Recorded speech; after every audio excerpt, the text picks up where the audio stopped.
नमस्कार। दिव्य होम में मैं फाल्गुनी आप सबका हार्दिक स्वागत करती हूँ। आज हम चर्चा करेंगे इस साल की सबसे पहली एकादशी सफला एकादशी के बारे में। जैसा कि आपको पता है, एकादशी व्रत सारे व्रतों में सर्वश्रेष्ठ है।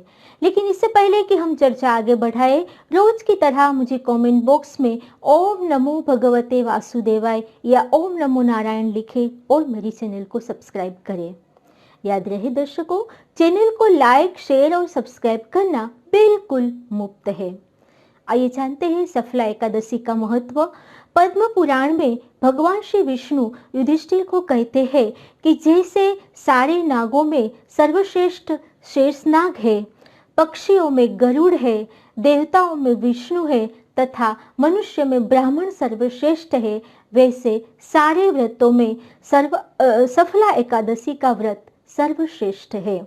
अतः भगवान विष्णु ने एकादशी माता को अपने ही शरीर से उत्पन्न करके जन कल्याण हेतु एकादशी, जो पूरे 12 मास में 24 एकादशी आती है, उसका व्रत रखने का विधान बताया है। यदि अधिक मास आता है तो ये 26 एकादशी भी हो सकती है। तो भगवान श्री विष्णु का जो स्वयं स्वरूप है, ऐसी एकादशी सफला एकादशी के बारे में आज हम चर्चा करेंगे। आइए जानते हैं सफला एकादशी में की पूजा विधि, जो बिल्कुल सरल है, आप घर बैठे बैठे भी कर सकते हैं।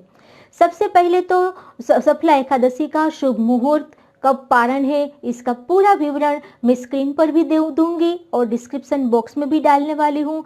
उस दिन यानी कि 9 जनवरी 2021 के दिन सुबह ब्रह्म मुहूर्त में उठे, स्नानादि कार्य करके अपने मंदिर और अपने आसपास के क्षेत्र को गंगाजल छिड़क के पवित्र करें और एक चौकी पर पीला कपड़ा बिछा के आपके घर में जो लक्ष्मी नारायण भगवान की जो मूर्ति है, फोटो है, प्रतिमा है, उसे पूरे विधि विधान से स्थापित करें।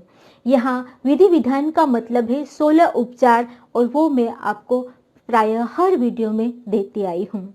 इसके बाद यदि आपके घर में दक्षिणावर्ती शंख है तो आप उस शंख में गंगाजल मिश्रित शुद्ध जल ले और उससे भगवान विष्णु का ओम नमो भगवते वासुदेवाय मंत्र बोलते हुए अभिषेक करें। यदि आपके घर में शंख नहीं है तो आप किसी भी अच्छे पात्र में जल लेके भी अभिषेक कर सकते हैं। इसके बाद आप भगवान विष्णु को ऋतुफल अर्पण करें। सफला एकादशी के दिन ऋतुफल अर्पण करना बहुत ही शुभ माना जाता है। ऋतुफल यानी आंवला, गन्ना, बेल, सिंघाड़ा, अनार आदि को जो इस ऋतु के फल है उसको अर्पण करें और कपूर से आरती करके पूरे विधि विधान से लक्ष्मी नारायण की पूजा करें। इसके बाद आप विष्णु सहस्त्र स्तोत्र, वेंकटेश्वर स्तोत्र आदि का पाठ भी कर सकते हैं। इसके बाद आप पूरे दिन फलाहार करें, अन्न का त्याग करें, रात्रि में जागरण करके भगवान श्री विष्णु के स्तोत्र और भजन का कीर्तन करें और बाद में दूसरे दिन सुबह यानी कि द्वादशी के दिन सूर्योदय के बाद भगवान श्री विष्णु की पूजा करके व्रत का पारण कर सकते हैं। याद रहे दर्शकों, व्रत का पारण करने से पहले आप किसी ब्राह्मण को दान दक्षिणा देके ही पारण करें, ताकि आपको सफला एकादशी की पूरा फल मिले। आइए जानते हैं इस एकादशी की कथा, जो हमें पद्म पुराण में मिलती है। इस कथा के अनुसार माहिष्मत नामक एक राजा जो चंपा नगरी का था, उनका ज्येष्ठ पुत्र लुम्बक बहुत ही दुष्ट और कुकर्मी था, जिसकी वजह से राजा माहिष्मत ने लुम्बक को अपने राज्य से निकाल दिया। राजाश्रय न मिलने के कारण लुम्बक वन मन भटकता रहा, चोरी डकैती करके अपना पेट भरता रहा।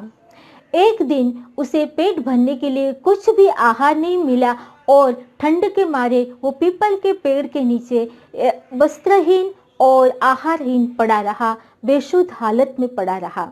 दूसरे दिन सूर्योदय होने से, सूर्य की किरणें आने से उसको होश आया, और लेकिन उसका अशक्त शरीर कुछ भी खाने की चीजें जुटा नहीं सकता था। इसीलिए उन्होंने आसपास के पेड़ों के नीचे पड़े हुए फल को ही ग्रहण किया और पूरा दिन बिताया।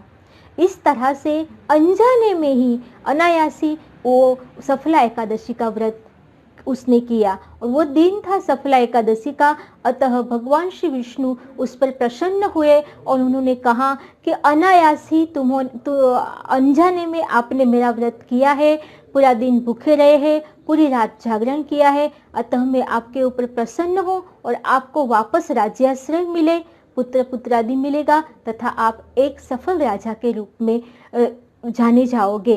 इस तरह से एक किसी लुम्भक नाम के दुष्ट आदमी ने भी अनजाने में भी सफला एकादशी का व्रत किया तो उसे काफी अच्छा फल मिला। तो हम मनुष्य लोग जानते हुए सफला एकादशी का व्रत करेंगे तो सही में हमें भी वैकुंठ धाम प्राप्त होगा, हमारे मन के सारे मनोरथ पूर्ण होंगे, हमें सारे फल प्राप्त होंगे और अंत में हमें मोक्ष मिलेगा।